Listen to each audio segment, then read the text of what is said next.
എല്ലാവർക്കും നമസ്കാരം. നമ്മളിന്ന് ശ്രീസ് ഫുഡ്സിൽ തയ്യാറാക്കാൻ പോകുന്നത് ബീട്രൂട്ട് ദോശ. അതെ, ബീട്രൂട്ട് കൊണ്ടൊരു ദോശ. ബീട്രൂട്ട് കഴിക്കാത്ത കുട്ടികൾക്ക് ബീട്രൂട്ട് ദോശയായിട്ട് കൊടുക്കുമ്പോൾ ദോശയ്ക്കകത്താവുമ്പോൾ അറിയത്തില്ല, അങ്ങ് കഴിച്ചോളും. അപ്പോൾ അതിനുള്ളൊരു സൂത്രപ്പണിയാണ്. എന്തായാലും നല്ലതായിട്ടുള്ളൊരു കാര്യമാണ്. നിങ്ങളും ഉണ്ടാക്കി നോക്കണം. അപ്പോൾ എങ്ങനെയാണ് ഉണ്ടാക്കുന്നത് നമുക്ക് നോക്കണ്ടായോ? അപ്പോൾ ശ്രീസ് ഫുഡ്സിലേക്ക് നമുക്ക് പോകാം. അതുപോലെ തന്നെ ചാനൽ സബ്സ്ക്രൈബ് ചെയ്യാത്തവർ ഒന്ന് സബ്സ്ക്രൈബ് ചെയ്തേക്കണേ, ഒന്ന് സപ്പോർട്ട് ചെയ്യണം.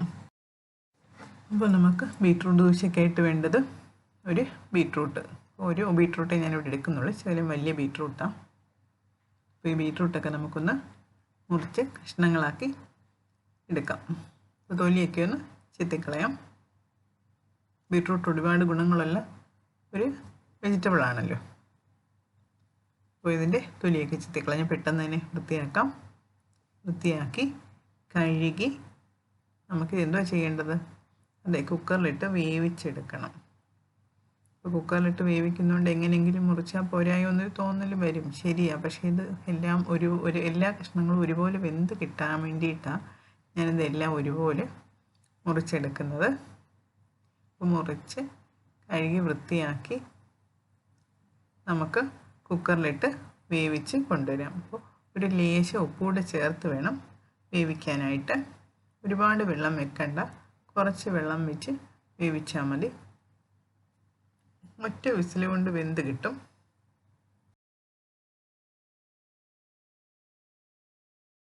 ഇത് ഞാനിപ്പോൾ ഇതുപോലെ മുറിക്കുന്നുണ്ട്. നിങ്ങൾ ഇതുപോലെയല്ല, വേറെ ഷേപ്പ് വേണമെങ്കിൽ അങ്ങനെ മുറിച്ചോ. പക്ഷെ എല്ലാം ഒരുപോലെ മുറിക്കുന്നതായിരിക്കും നല്ലത്.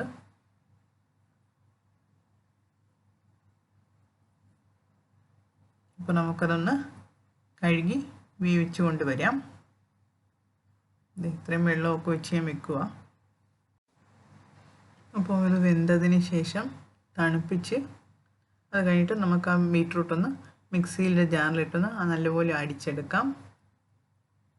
ഇതുപോലെ മിക്സിയുടെ ജാറിലിട്ട് ആ സമയത്ത് മിക്സിയുടെ ജാറിൽ ബീട്രൂട്ടിൻ്റെ കൂടെ തന്നെ 2 മുളക് ഇടുന്നുണ്ട് ഞാൻ, പച്ചമുളക്, ശകലം എരിക്ക് വേണ്ടിയിട്ടാണ്.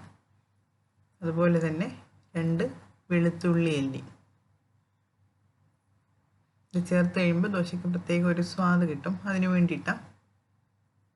അപ്പോൾ അതും ചേർത്ത് നല്ല രീതിയിൽ ഇതൊന്ന് അടിച്ചെടുക്കാം. ഇപ്പോൾ ഗോതമ്പ് ദോശയാണ് ചുടുന്നത്, അതുകൊണ്ട് തന്നെ ഞാനിവിടെ ഒരു 1.5 കപ്പ് ഗോതമ്പ് ഇപ്പോൾ എടുക്കുന്നുണ്ട്.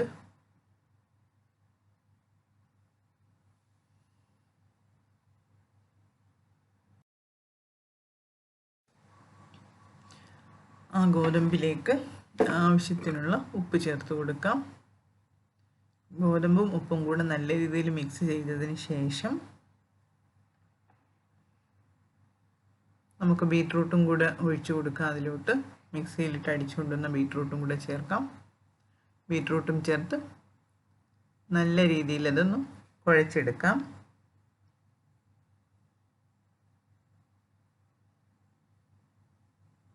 ഇതിൻ്റെ കൂടെ ഞാൻ 1 സ്പൂൺ അയമോദകം ചേർക്കുന്നുണ്ട്. നിങ്ങൾക്ക് വേണമെങ്കിൽ ചേർത്താൽ മതി. അയമോദകത്തിൻ്റെ സ്വാദ് ഇഷ്ടമല്ലെന്നുള്ളവർ ചേർക്കണമെന്നില്ല.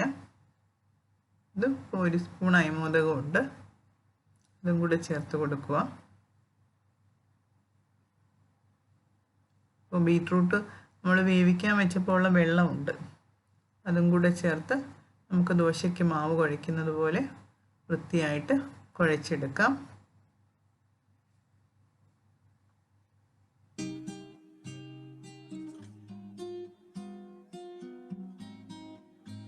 അപ്പോൾ ഇതേണ്ട മാവൊക്കെ പരുവത്തിന് കുഴച്ചിട്ടുണ്ട്.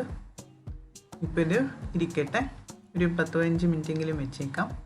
നമുക്ക് അത് കഴിഞ്ഞിട്ട് ദോശ ചുടാം. സാധാരണ പോലെ കലയിൽ എണ്ണ തടവി ദോശ ചുടുന്നത് പോലെ ദോശ ചുടാം. പിന്നെ ഈ ദോശയ്ക്കുള്ളൊരു പ്രത്യേകത, ഇത് ഇച്ചിരി ഒന്ന് മുരിച്ചെടുക്കണം. ബീട്രൂട്ടോടെ ചേരുന്നതുകൊണ്ട് നല്ല സോഫ്റ്റ് ആയിരിക്കും. അങ്ങനെ ഒന്ന് മുരിച്ചെടുക്കണം. ഇത്രയും മാത്രം ശ്രദ്ധിച്ചാൽ മതി. അപ്പോൾ ഓരോ ദോശയും ചുട്ടെടുക്കാനായിട്ട് ഏകദേശം 2 മുതൽ 3 മിനിറ്റ് വരെയുള്ള സമയമെടുക്കും. ചെറിയ തീയിൽ ചുട്ടാൽ മതി, തീ കൂട്ടി വെക്കുകയൊന്നും വേണ്ട. ചെറിയ തീയിൽ വെന്ത് ശകലമൊന്ന് മുരിഞ്ഞ് വരട്ടെ. നമുക്ക് ഓരോ ദോശയും ആ രീതിയിൽ ചുട്ടെടുക്കാം.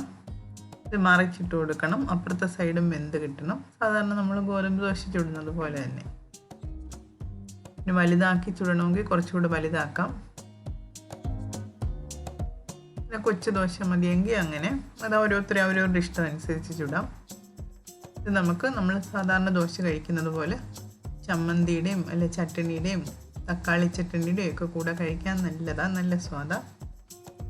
നിങ്ങളെന്തായാലും ഇതുപോലൊന്ന് തയ്യാറാക്കി നോക്കണം, നിങ്ങൾക്ക് ഇഷ്ടപ്പെടും.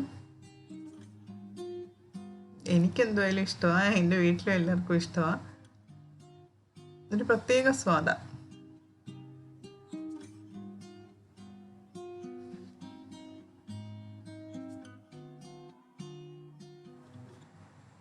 അപ്പോൾ ഞാൻ ബാക്കിയുള്ള ദോശയും കൂടെ പെട്ടെന്ന് ചുട്ടെടുക്കട്ടെ.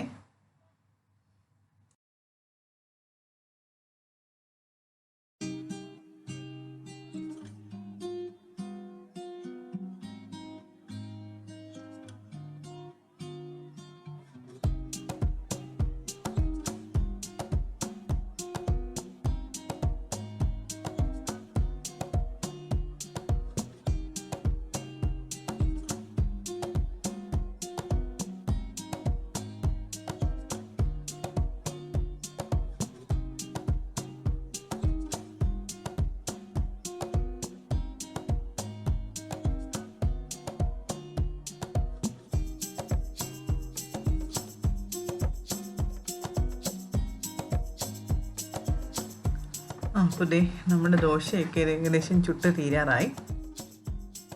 അപ്പോൾ ദേ നമ്മുടെ ബീട്രൂട്ട് ദോശ. ചെറിയ റോസ് കളറൊക്കെ ഉണ്ട്, ബീട്രൂട്ടിൻ്റെ കളറാണ്. എന്തായാലും നിങ്ങൾ ട്രൈ ചെയ്ത് നോക്കണം. അതുപോലെ തന്നെ നമ്മുടെ ഈ ചാനൽ സബ്സ്ക്രൈബ് ചെയ്യാത്തവർ, അതായത് സബ്സ്ക്രൈബ് ബട്ടൺ ചുമന്ന് കാണുന്നതെങ്കിൽ അതൊന്ന് പ്രസ് ചെയ്തേക്കണം. അതുപോലെ തന്നെ വീഡിയോ ഇഷ്ടപ്പെടുകയാണെങ്കിൽ ഫ്രണ്ട്സിനും ഫാമിലിക്കും ഒക്കെ ഒന്ന് ഷെയർ ചെയ്തേക്കണേ. അപ്പോൾ വീണ്ടും മറ്റൊരു വിഭവമായി കാണുന്നിടം വരെ നന്ദി, നമസ്കാരം.